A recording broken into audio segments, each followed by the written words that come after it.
Hello, everyone. Today I have with me Mrs. Madhumita, who is the co-founder of Oben Electric. Hi, Madhumita. Welcome to EV Talks by EV Dunya. Yeah, thank you. Thank you, Subodh. Thank you for having me. And it's a great pleasure to be part of your channel like EV Dunya. I've been myself following that channel. Yeah, that's So great to happy know. to be here. Yeah. Yeah, it's a pleasure to host you today. So, Madhumita, I'll just give you a brief introduction about you to our viewers. So, everyone, Madhumita is a serial entrepreneur, and she's currently the co-founder of Oben Electric. She is the Oben Electric is the first EV company founded by a woman entrepreneur in India. So, great achievement on that, Madhumita. Thank you. The focus of Oben Electric is developing made in India in-house premium electric two-wheelers, and it was founded back in August 2022. 2020. My bad. Madhumita has a great educational background. She holds a BTech degree from Biju Patnaik Technology University, then LLB with honors in IP from IIT Kharagpur, and an executive MBA from IIM Bangalore. So that's a lot of degrees, Madhumita. Then talking about her achievements, she has received Young Alumni Achiever Award from IIT Kharagpur and Rising Stars Award from IIM Bangalore and Alumni Association in 2019. So her, achievements have been recognized by her colleges as well. Now, Madhumita, has also co-founded another company called IP. Sorry, Madhumita, I just forgot the name. IPXL. Yeah. Yes, IPXL. So she has been, founding companies right from the start of her career. So yeah. Now, Madhumita, we are here to talk about Oben Electric. So to start with, I'll just let our viewers know that Oben Electric is a Bangalore-based startup that focuses on, bringing quality electric two-wheelers to Indian consumers. You guys have registered 18 patents, and are setting new standards in terms of designing in India, then developing and manufacturing all the parts over here. This is a great thing that you're focusing on, entirely developing the products from scratch and, not just importing the parts and assembling them in India. So that was a brief introduction of Oben Electric. Madhumita, can you tell our viewers a bit more about it? Like, how did you come up with this idea? It was founded in August 2020. And then, some information on your upcoming bike and what are your future plans? Yeah. Thank you. Thank you so much for the introduction. And yes, I think we got introduced to EV 5 years back in our previous venture, where we worked in different segment of EV in the tech consulting piece and getting exposed, getting hands-on experience, getting the understanding of the entire tech landscape during our previous tenure. So that is where we got a holistic understanding of the EV segment, whether it is components, two-wheelers, four-wheelers, or infra, so software segment, VMS. So that was a kind of, as founders, we got a very holistic exposure and understanding of the tech area. That's how the EV seed was, seeded, rather, I would say. Yeah. And then as EV is the next, revolution, like mobiles, like internet. So it's a massive industry that is coming up. Okay. So that was another second reason that you understand the space, and then that's the upcoming technology. And that's the next thing, next tech thing. So that is how we got motivated and decided that this is a space we want to enter, that enough of services we have done. Now we want to get into product. So that was our two very important drivers, to kind of take us to this call that we want to enter into EV. As we were working in that space, we also, kind of analyzed a lot of gaps, lot of, kind of, you say, there is a lot to do because it's a new industry, right? So, and always as an early mover, you have advantage. So that's how we decided, to start in the EV space, to start in electric two-wheeler space, because India is the second largest market, right? And it's a very matured automotive market. So that became a very, very strong reason to kind of start in this space. Right. Yeah. Thanks, Madhumita. So, can you, I read about your upcoming bike Roar. Can you tell a bit about it, the features that it has, and when do you plan to launch it? Yeah. So basically, as you must be aware that India is a motorcycle market. When we say about 21 million two-wheelers being sold, out of which 15 million is motorcycles. And that is where Oben is bringing its first product, that is Road, which is a performance motorcycle in this segment. So when we say as a company, as a brand, what we stand for is design meets performance, right? So a two-wheeler consumer, for him, it's a pride, right, to own a vehicle. So it has to have all of the features which he or she has been using in the past. So that is where Road has been benchmarked with ICE comparable product available in market, with top speed of 100 km/h, with a range, IDC range of 200 km. And that is where the acceleration is what we stand out compared to the very few competition that is there in the market. 3 seconds, 0 to 40.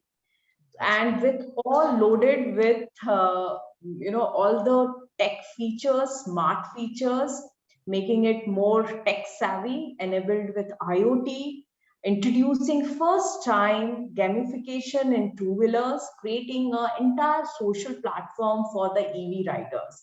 So this is the kind of features enabled vehicle we are bringing. And in one line, if we say what Road stands for, is design meets performance. That's great. I mean, I can't wait to see the bike, Yeah. Now, moving on, Madhumita. So since you have, all these years of experience in the EV industry from your consulting background, I wanted to get your perspective on a few things about the EV market. So to start with, where does the Indian EV market currently stand?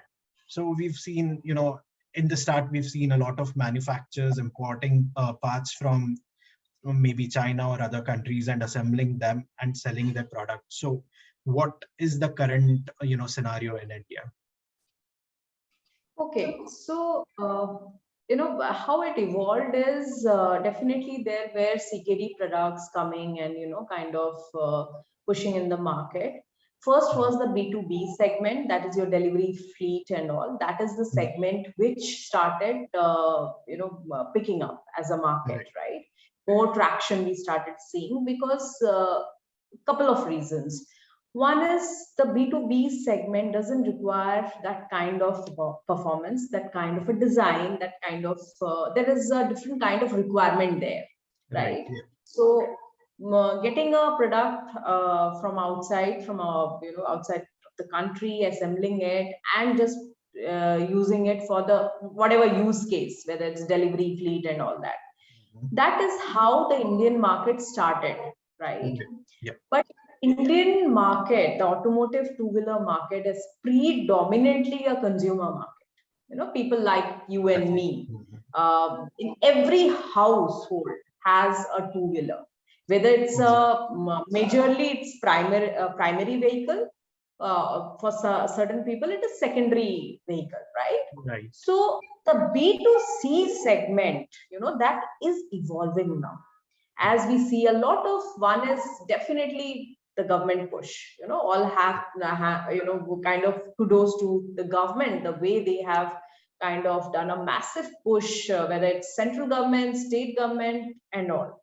That's one. Second, a lot of awareness has been created in the consumer. So there is a shift now. There is a new segment that has evolved, that is the B segment for EVs, which has picked up fast, the three-wheeler segment, and then there are other segments.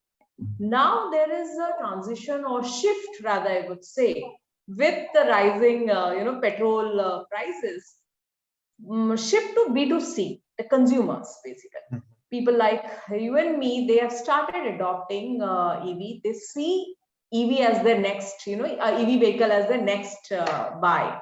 So I think there is a transition, from B2B to B2C. And I think great product or the product comparable to ICE will stand or will remain in the market for the B2C segment. Absolutely. Yeah. Thanks for your views, Madhumita.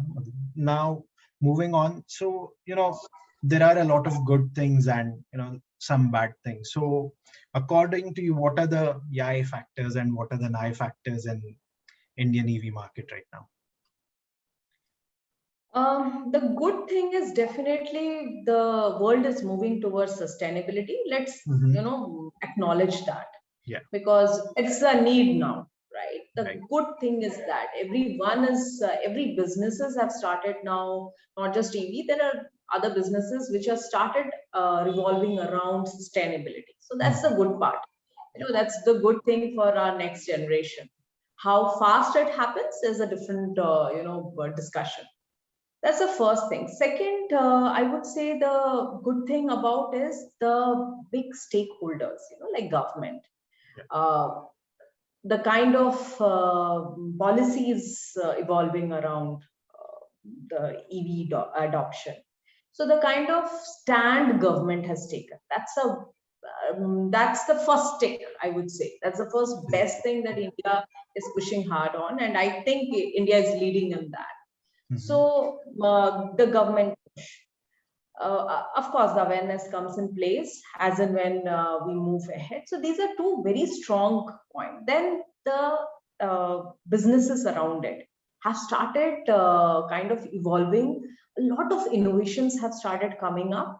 Small companies, people like us, startups are kind of even attempting to come up with innovative service, innovative products, and all. So these are certain very good things happening. Even I see the tier 1 OEMs, like the component manufacturers, they are also changing their way of working. Because it is a fast moving industry now, as we see. So there is a lot of holistic transition happening. So these are the good parts. I wouldn't say bad part, rather, I would say it is a transition, right? It's an industry transition. So there is a lot of gaps which is slowly filling up, like your cell manufacturer, having, that in India. Second is the prices of battery has to come down. So these are certain transitions which will happen. They are not, I would say, bad or something, but yes, these are certain things which, is the gap, the battery cost and, the TCO of the customer, how do we bring that down? Cell manufacturing, I would just say the cell manufacturing is what India needs to pick up in that. All the big, business houses have to take that lead in that.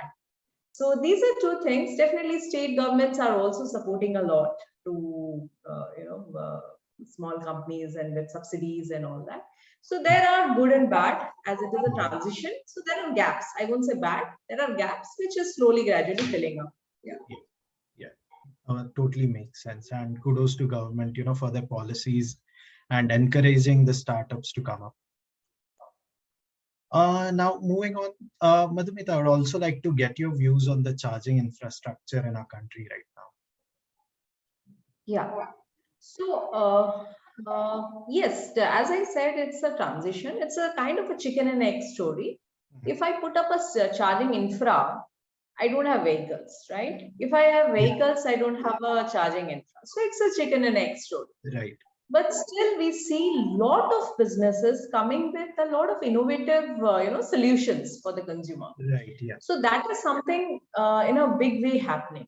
And the kind of policy, for the swapping or for different policies that has been kind of coming from the government is a big green signal, right? This, we are moving towards EV, right? Yeah. So when I say charging infra, yes, I think big companies, they are planning a lot. There are plans to kind of really convert the petrol bunks into charging infra or having a station there of charging infra and all. So things are happening. It I would say in India it is happening faster than compared to other countries. But yes, there is a, we see a positive sign. The wave is moving towards that. So yes, I think we are in Bangalore itself. We have started seeing a lot of charging, board kind of stand being put. So there are positive signs of it. Yeah. That's great to know. Yeah, thanks, Madhumita. Now, moving on. So, how can the Indian EV brands like you guys be game changers in the two-wheeler electric space? Okay, now let's get the basics right, that I'm not introducing a new product, or none of the EV companies introducing a new product. We are a pure automotive product. Okay. Right. Mm-hmm. Consumer is used to it. Consumer is being using it, and it's in their household, right? Right, so yeah. every household has. What has changed? The change is the consumer experience, the behavior impact it will have, the refueling, the TCO. Okay. So these are certain things which has changed. And that is what the companies have to address, the new startups or new companies. First thing, the vehicle or the two-wheeler or four-wheeler, it has to perform, it has to have design, it has to be reliable. This three boxes has to be checked before even we go to the refueling experience part. First is this, that because the basic is it should drive, right? It should drive, it should be reliable. That's where the first thing the new companies have to check the box. Second is the consumer experience, or the kind of impact we are bringing to the consumer behavior. How I was refueling before, now how I will be refueling, right? So as a company like for Oben, what we are doing, we are providing them charge anywhere.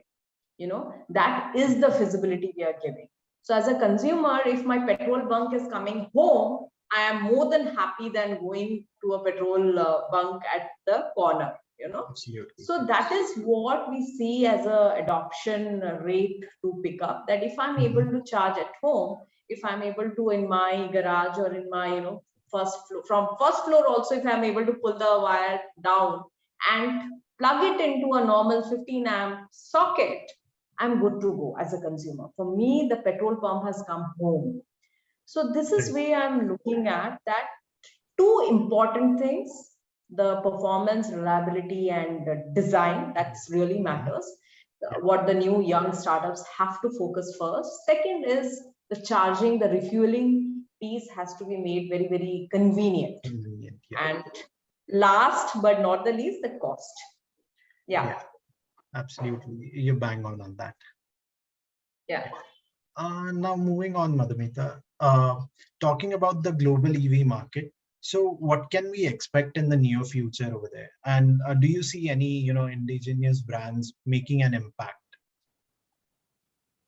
So definitely India being the second largest, auto two-wheeler market, we have a very massive potential, right? And the kind of companies coming up and innovations happening, the kind of support of government, we see that if we kind of have a proper brand positioning and also reliable products, and suiting to certain specific countries, like every country has a different demographic. What vehicle we are using here cannot be used in US or in Africa.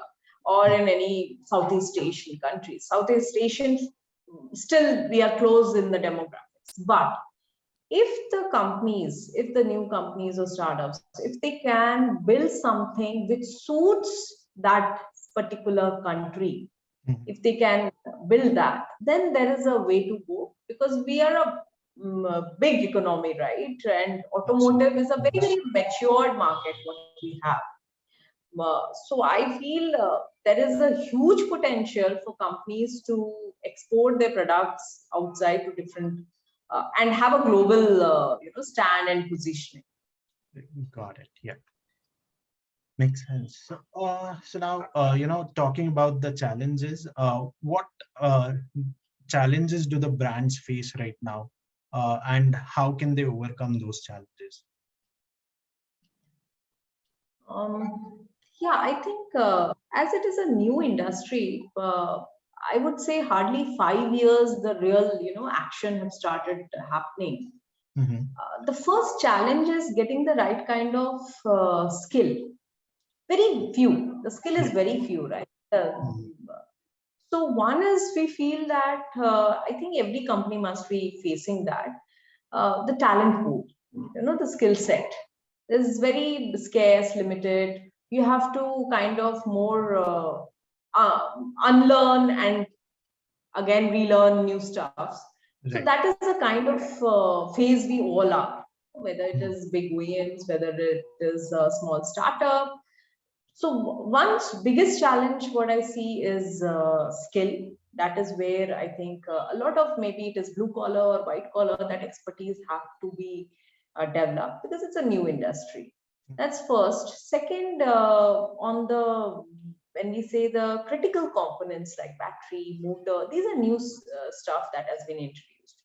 So we need a lot of players coming in that. So we need more people to jump in and start developing the critical components. And cell has been a problem for all every country. So same stays with us also. So which would, if we have the cell manufacturing in house here in India, a lot of cost can come down. So these are three things I think most of the company must be facing as a as an industry. As a startup, what we face is definitely till we kind of really invest money and prove that first pre-production or prototype, it's a hard sale. So I think that's the journey of every startup. And when you are in a hardware, in a space where it has been the big OEMs playing all the matches, so now for smaller startup, it becomes more challenging, and expectation is very, very high to kind of prove their point that we are capable. Yes, we are learning, we are improving, and we can build something for India. So I think that's overall challenge what most of the startups or companies must be facing. Yeah, makes complete sense. Now, moving on, what else do you think, will the indigenous brands need to succeed at a global level? Maybe something from the government, or, any other things? I think if we look at global markets, global market is all about branding. People pay for. Okay, let's pick up, for example, iPhone is, people pay for the brand. I think somewhere we as young companies have to hold on to that piece. Somewhere we have good products, but we don't build that brand. So India is ahead in innovations, right? We have been doing all the best brains going out, and we have that in us. But somewhere that positioning, the branding, the marketing is somewhere we have to focus. How do we position ourselves? First, definitely, as I said, you have to have a great product. That there is no debate about it. The product should do all the speaking. But how do we put that product in the global platform? How do we position ourselves? How we brand ourselves? That is something I think we all, need to work furthermore. Yes, we are doing, but yes. Makes complete sense, Madhumita. So those were the questions that I had. I'd like to understand, maybe your view on what, the companies should be doing more, so that consumers get attracted to this. So just, maybe some closing comments on this. Yes. So when we talk about the consumer segment, right, Mhm. a consumer will shift to anything if it is better or somewhat a bit similar. Okay, that's the baseline. I will not shift to anything if it is not benefiting me, or if I'm really liking it and it's better than what I'm having. So here, as a B2B B2C brand, as a consumer brand, uh, what we need to understand is that we have to give them something better what they have been using, Right. right? Yeah. How do you achieve that? You have to, if it is ICE comparable vehicle they are using, you have to benchmark that. You have to make something better than what they have been using and make it more convenient to shift. Mhm. Not that the current scenario, if you look at, there are expensive EV products in the market. You make it expensive. You make my refueling experience tough. I have to go somewhere and charge it, Yeah. wait for that 2 hours, 3 hours, and then you want me to shift to EV. That's not going to happen. Right. Yeah. You have to make it convenient, you have to make it better Mhm. for the consumer to shift to EV. Because Okay. there is, I don't think that the sales needs to be done that you buy a EV. Everyone, I think consumer is sold out on that. But they're looking for a good product, they're looking for a reliable product, and they're looking for a better experience. So Mhm. I think that's the one thing what we as Oben also following, that give them something better, they will shift and make it convenient. Absolutely. Yeah. Thanks a lot, Madhumita, for sharing your views. Uh, I'm sure all our viewers will, after watching this, they'll gain a wealth of knowledge from the experience that you got in Thank this you. industry. Yeah. Uh, Yeah. Thanks again for joining us. It was great talking to you. Yeah. Thank you so much. Thank you, Nia, for arranging this. Thank you, Subodh. Yeah. Bye.